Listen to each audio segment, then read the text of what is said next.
If I don't speak English, I'm so a lot of Africans will not hear from me if I speak my own language. I love to speak my language. I'm a Mandinka, and I can speak Bambara. These two languages, these two local languages, I can speak them very well, and I can make my videos with these languages, but they will not be gone far as I want, and people, all Africans will not hear me. And as far as I stand to say, I want to speak to all Africans at once. I think that's the best position I should play, to speak English first. When the unity came and we are all united, we get what we want, the unity, the good leadership. The good leadership depends on the unity of Africans. When we unite, we can get the good leadership. When we get the good leadership, then all other things, all other problems in Africa will be solved. Because even this language you are talking about, we can't remove it because we are not the presidents of Africa. And those leaders have to be removed to have good leadership. Good leadership conquers everything in Africa. Either you believe it or not. You can't do nothing without good leadership. At least if you have maybe 4 or 5 good leaders in Africa who are backing the Pan-Africans to stand where they're supposed to stand, who are really in support of the Pan-Africanism, who are really Pan-Africans themselves, not fake Pan-Africans, because I have said it before, we have a lot of Africans who call themselves Pan-Africans. Many are called, but few are choosing. Many are called to be called themselves Pan-African, but few are choosing to stand where Pan-Africans supposed to stand. Many are parading, I'm Pan-African, I'm this. What is your mentality? When you go into power, what will they do? They will change automatically. Money can change them. If money can buy any Pan-African, then it's not called an Pan-African. It's a threat to African liberation. It's a threat. As an Pan-African, and money can buy you, Western money can buy you, euro, dollar, pound sterling can buy you off, then you are not a Pan-African, but you are just a threat to African liberation. Because I saw so many Pan-Africans like that who have been used by America, by UK, by Europe, but some of them have been even used because they give them a position in Europe, or in America, or in UK. So they have been full like this.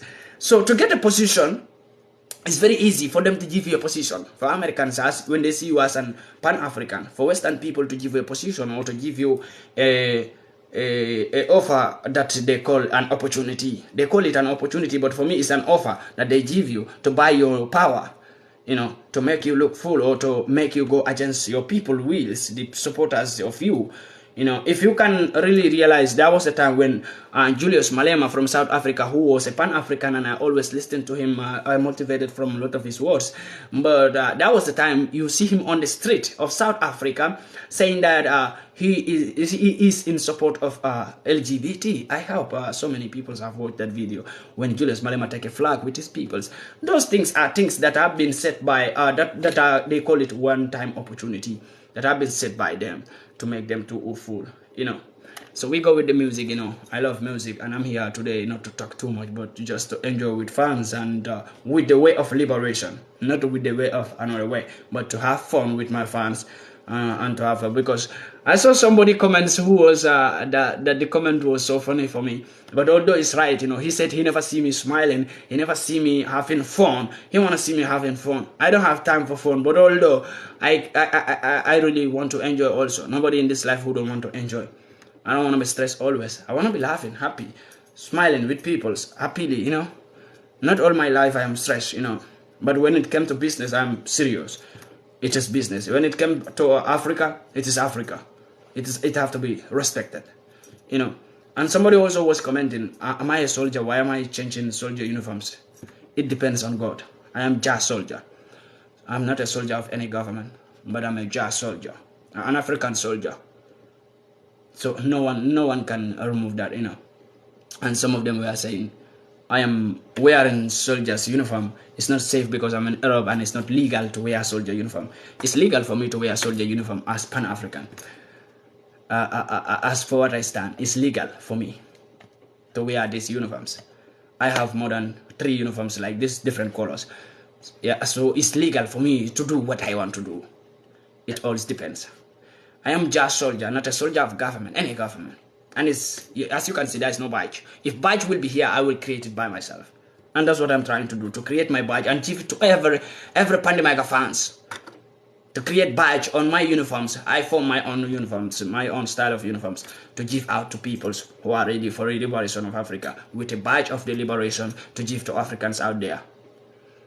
Anywhere you see them, you will not think that they are soldiers, but they are soldiers of Africa, not as soldiers of any particular government or any corrupted government, but as soldiers of Jah. Soldiers of Jah, put up your Gideon sword.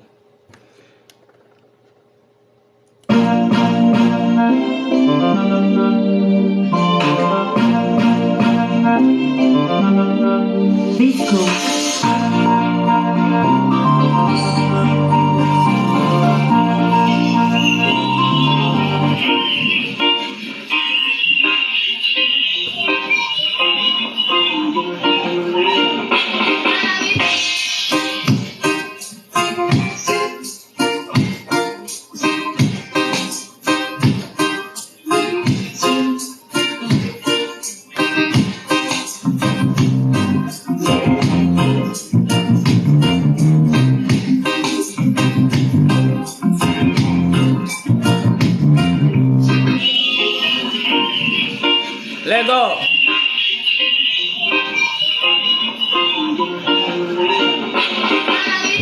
This is the time for liberation. Mama Africa await a revolution. This is the time for meditation. Free up your mind from the lies and illusion. This is the time for liberation. And we keep your head above and pollution.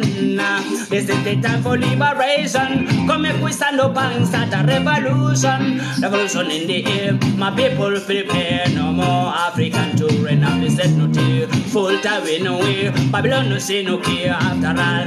Who was sending you them out there? Spiritual warfare. Them are raping no people like a donkey. The world we live in is unfair. The hate of the mentality will take us nowhere. It's time for us to rise and realize we must united come together as one. We're tired and the lies, the alibis. Come and we stand up and attend down. Come on! This is the time for liberation. Mama Africa await a revolution. This is the time for meditation. Free up your mind from the lies and illusion. This is the time for liberation. And we keep your head above and pollution. This is the time for meditation. Come and we stand up and start a revolution.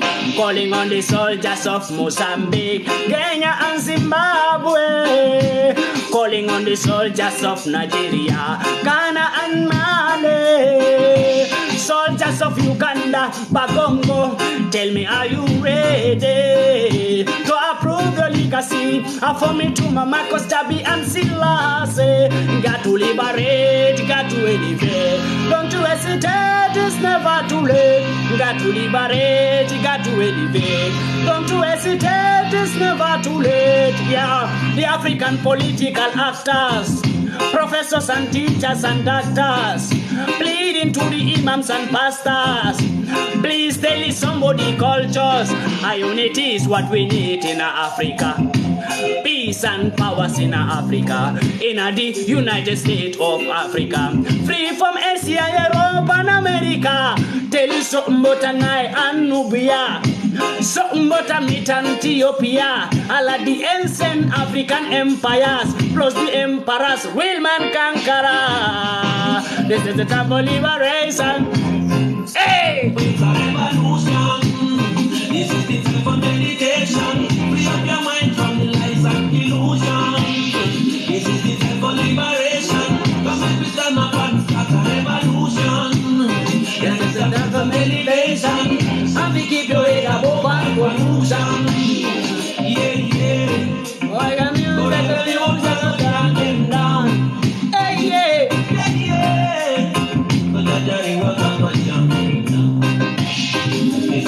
Somebody was saying that, my brother, what do you think about what is happening in Senegal? Okay, I think I have some song for Senegal. Whatever was happening in Senegal, you know.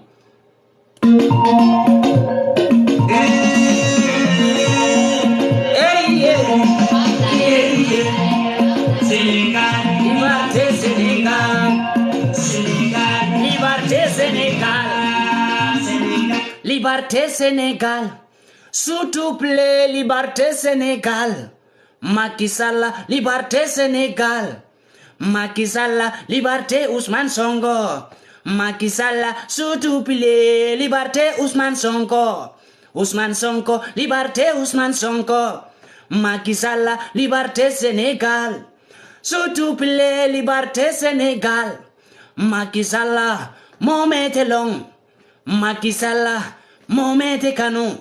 Macky Sall, momete long. Modum bukete canon. Mansame muiti, momete canon. Bombo clata.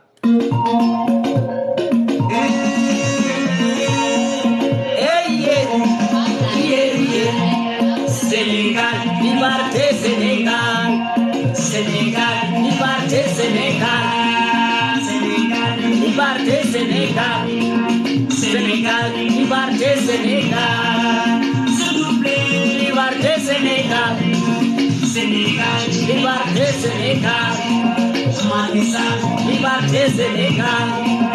Macky Sall, liberté Sénégal. Macky Sall, liberté Ousmane Sonko. Macky Sall, liberté Ousmane Sonko. Macky Sall, mon président. Macky Sall, mon président. Macky Sall, mon président. Mon président. Mon président. Sénégal, liberté Sénégal. Sénégal, liberté Sénégal. S'il vous plaît, liberté Sénégal. Sénégal, liberté Sénégal. Macky Sall, mon président. Macky Sall, mon président. Mansame malo, mon président. Mansame muiti, mon président la vie. Mansa Diao, mon président la vie. Mansa Kuntao, mon président la vie. Macky Sall, mon président. Sénégal, liberté Sénégal. S'il vous plaît, liberté Sénégal. Sénégal, liberté Sénégal. S'il vous plaît, liberté Sénégal. Sénégal, liberté Sénégal. Macky Sall, liberté Ousmane Sonko. Macky Sall, liberté Ousmane Sonko. Macky Sall, liberté Ousmane Sonko. Mohamed Long. Macky Sall, Mohamed Nabi. Macky Sall, Mohamed Long.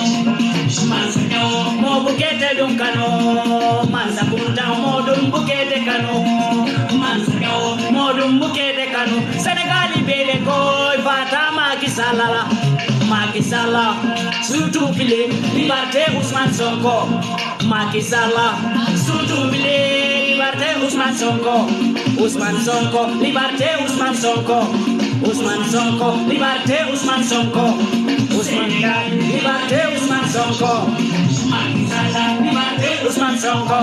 Surtout pile, liberté Ousmane Sonko. Macky Sall, liberté Ousmane Sonko.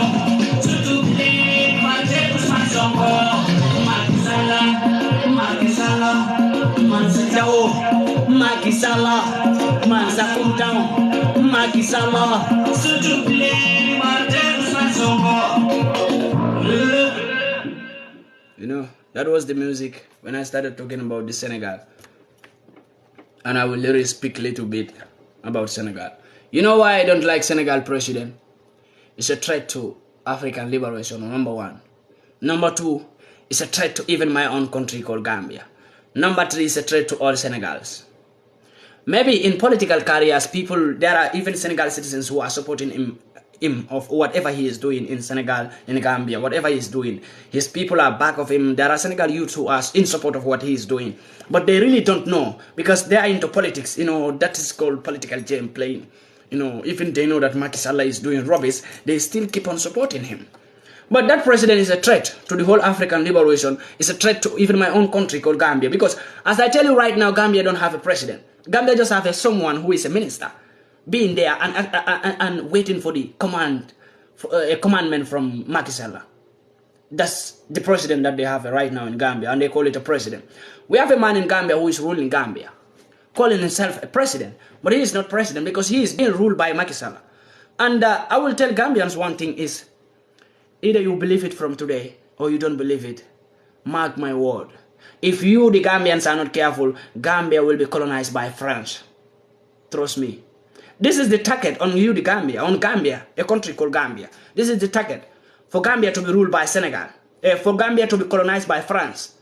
As you can see, France is sponsoring whatever money that was given to your Gambian president by Macky Sall, it was given to him by France. Whatever project was given to him by Macky Sall, it was given to Macky Sall by France. And they do it for a reason, because France want to colonize Gambia. And they can't colonize Gambia without using Senegal. They use Senegal president as a tool, Macky Sall, on Adam Barrow. And Adam Barrow being there, thinking like Senegal president is his friend, is his brother, is his dad. You know, all his advice, he took it from. Gambian president have an advisor who is really following women's around, wives around and sleeping with them. He have an advisor, Gambian president. He have an advisor who is known as a man who is always following people, wives, and sleeping with them, using the country budget money, sleeping with people, wives in the hotel, calling people wives and telling them rubbish words. I want to do you like this. I want to put your leg up.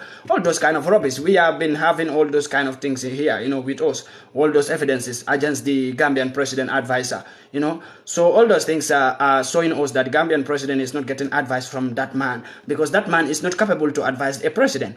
That man is just there pretending that he is the advisor of the president. But the advisor of the president is Macky Sall, the Senegal president. So this, every Gambian must really know about this. The advisor of the Gambian president is Macky Sall. It's Macky Sall who advised him what to do. This is the way you have to rule your country. This is the way you have to rule your country. The president is never coming out to tell Gambians whatever is going on in the Gambia. Even if children were dying in the Gambia, there was a time when children were dying in the Gambia. Gambian president never came out to tell you that this is the problem, this is this and this. He never addressed Gambians. Why? Because he feel like Gambians are fools. Because when it's time for election, he came out. That's the time you know that he have a mouth. When it came to politics, when it came to make his political career strong, you know that Gambian president have a mouth to speak. Then you see him standing in front of Gambians each and every day talking rubbish. Because I can call it a rubbish. Because whatever he said in his campaign is rubbish. Gambian president. You will never see a Gambian president coming out to address a problem to his peoples when there is a problem in the Gambia. He will never come out to address Gambians, to make them cool down, to make them feel like, oh, our leader will take care of this. Our leader will take in charge of this problem, so we have no fear. He never do that. But the only time you know that Gambian president exists, there is a president in the Gambia, that is when the election is at the corner. Or when there is a political party leader who talk about him, then you will see him. He will come out immediately to make a video. He will go to journalists to make a video. Journalists will publish it. So Gambian president is showing you that he don't care what happened to you, the Gambians. He don't care whether you Gambians are surviving or dying. But he care about his own political career, because a man, a leader who will not come out to address bad issues in the country, to talk to his peoples, to bring some comfortableness to his peoples with his words. You are a leader. When you speak, people listen to you, and there are peoples who will believe that you can tackle some problems when they are in the country. But when you keep quiet, you are sitting in the office, you keep quiet. There was a time when Senegal soldiers were going to Gambia, and all those villages, there was a village who was running away because Senegal people were shooting gun in the Gambia. Senegal soldiers, they go into Gambia fighting Casamance rebels in the Gambia. This time, all the Gambians were complaining, and there are schools closed, children were not going to school, all Gambians run away from their village, they go to another village. The president was keeping quiet. He never came out to address it. There was a time when Gambians are facing the situation that children were dying in the hospitals because of some medicines go into Gambia. No one know how it came in. The president kept quiet. He never addressed it. There was a time when Gambians were dying in the hospital. There is no good hospital. There is no this thing. Everybody was complaining about it. Gambian president never addressed it. He kept quiet. There was a time now, as recently the problem we are having, that is deportation. He never came out to speak. And when he don't speak, his ministers are not speaking. His advisors are not speaking. His own followers are not speaking. None of them are speaking. Ministers are all keeping quiet. So are you telling me that in the Gambia, all the ministers we have, they are all in support of what the bad president is doing? They are all bad ministers? So is that what you, the ministers of Gambia, are telling me right now? You are a minister, you own your office. Not the president didn't own your office. Work in your office as it's supposed to be. If the president refuses to tackle some issues, you are a minister. You have the right to talk to the president. You have the right. If you don't have the right to talk to the president, you have the right to solve the problem as a government. Because when you are a minister, you are a government. Yeah, somebody say his advisors are hungry. It's not that his advisors are hungry. They are not hungry. You know, this deportation, I told Gambians that there will be no minister who will come out to speak about this deportation. I saw someone on some radio station. I don't even know if that person is a minister or what. I never see that person in the government. So I don't know where he came from. He was saying that, oh, you know, the Gambian president cannot tell Europeans what to do, cannot tell Western people how to rule their country. But Western people are telling Gambian president how to rule Gambia. Do you forget that?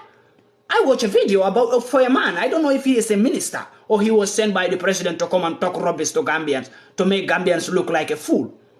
That's what it is all about.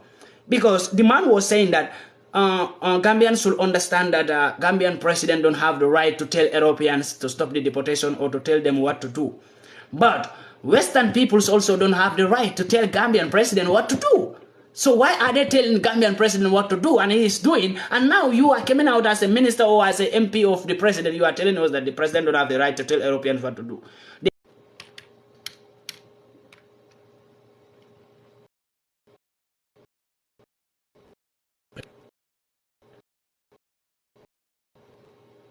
Okay, I think my internet now is correct.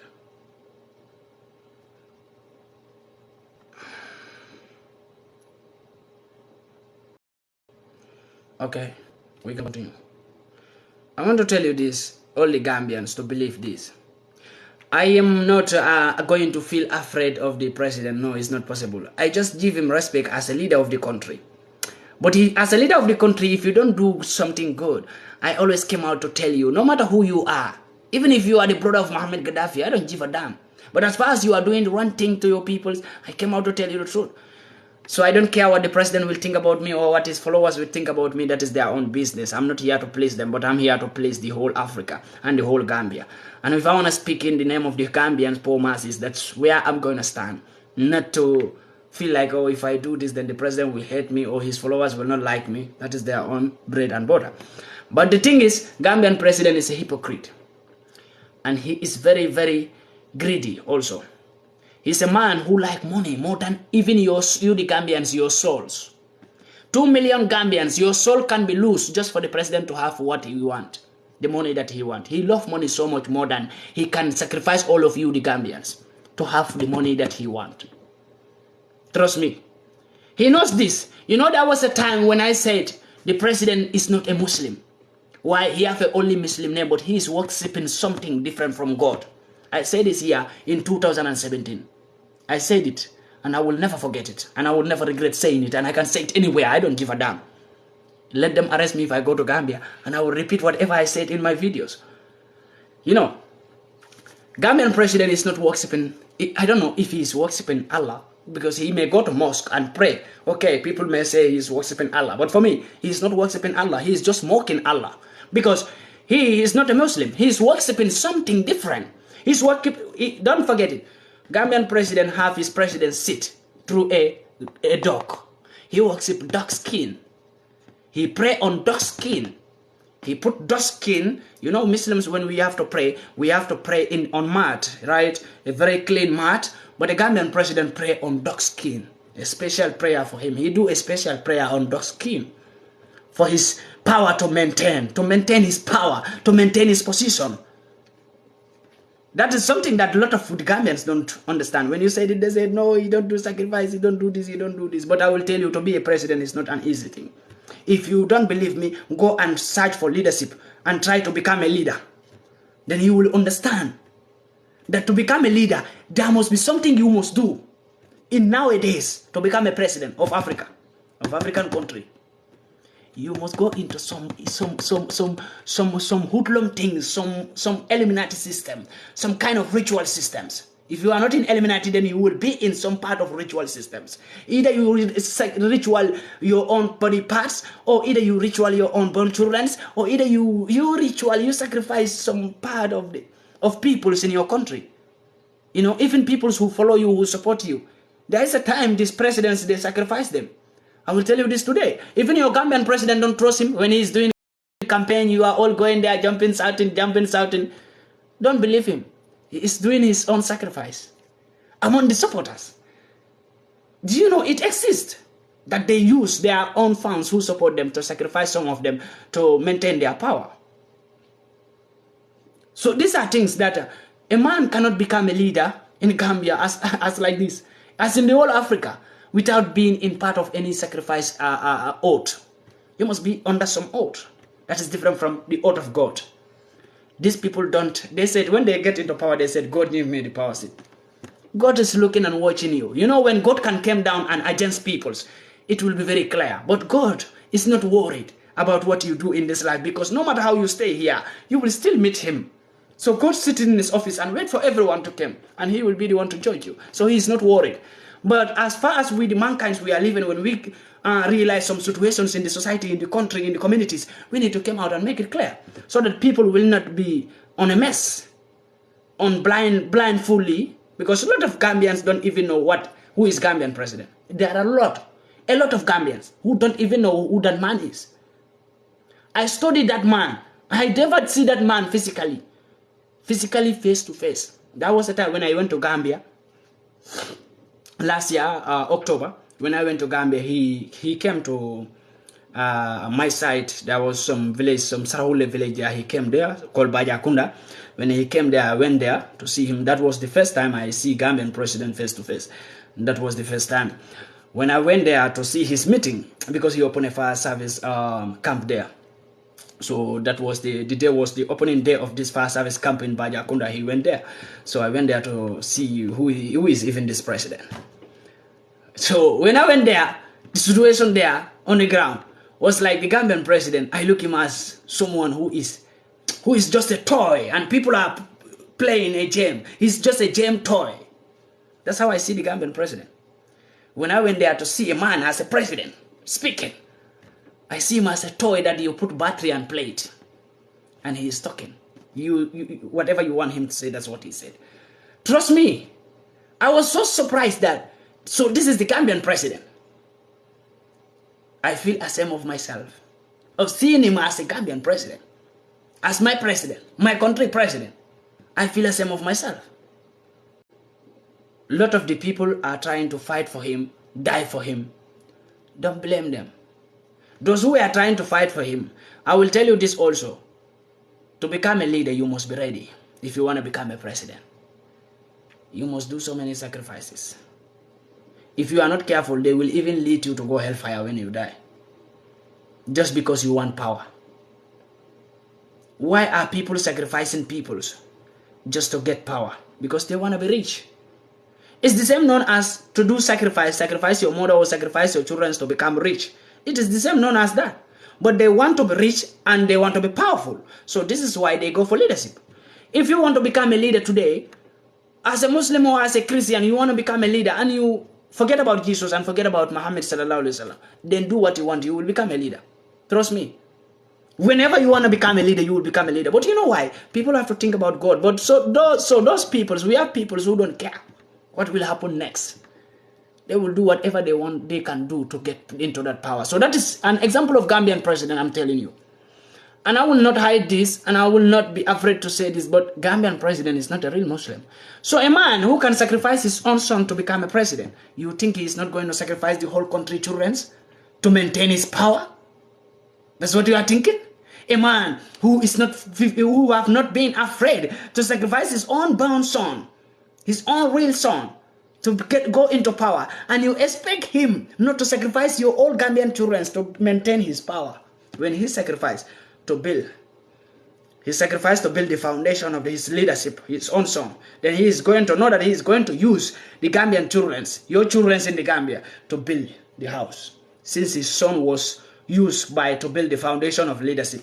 So your Gambian children are going to be used as a block to build the house, because his son was the foundation concrete, his own son. So he don't care anymore to use all your children. I watched some video, I don't know if it is true or not, that they were saying, I don't know, 70 or 60 something children who were buried by the Gambian president. They were showing the graves.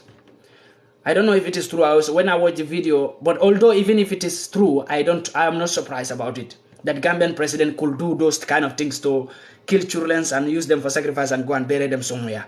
I am not surprised about it, even if it is true. I am not surprised. I know it will happen. I have been saying it since 2017 to 2018 that a man who sacrifices his son is not going to feel afraid to sacrifice your own son. A man who his own son, he sacrificed it. Then who the hell is your son if he will not sacrifice it if you get it? If you get your son. So Gambian president will never talk whatever is happening to Gambians today. You know where the power of Gambia laid? The power of Gambia laid in diaspora. Most of the people says, oh, because Gambians living in Germany, they are not doing good. No, there are many people living in Germany, no? They are not deporting them. But let me tell you one thing. This was signed by not only Germany. You know, people think like deportation is only German citizens. It's only Gambians who are living in Germany. No. There are some Italian citizens who they took here and take them to German deportation camp. Some are from Austria. They took them from Austria and take them to German deportation camp. They took some from every countries, you know. So German is the pillar now for deportation. German is just like a country of deportation. So all European countries, when they want to deport any Gambian, they will take you there. Because Gambian president was the one who make it very clear that any of my people you want to deport, you can deport them back home because my country is good now. Because before there was the former president who was killing them and sending them away and banning some people. So now the country is okay.